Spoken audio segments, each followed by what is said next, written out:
Ողջույն իմ ժողովուրդ, ես Տիգրանն եմ, արքայից արքա, տարերի միջով եմ ձեզ նայում այս սարքի միջով, որը դուք էկրան եք կոչում, և սիրտս սեղմվում է, իմ օրոք հայրենիքը ձգվում էր Կասպից ծովից մինչև միջերկրական, մենք չէինք խնդրում խաղաղություն, մենք էինք թելադրում այն,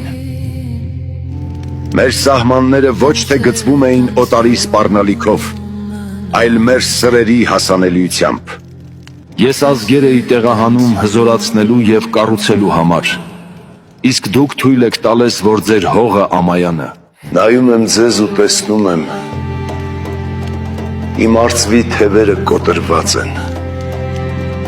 Ծովից ծով Հայաստանից մնացել է մի բուռ հող, որի համար անգամ դեռ վիճում եք, ումն է։ Միթե մոռացել եք, որ ուժը միասնության մեջ է, իսկ իշխանությունը աներկբա կամքի։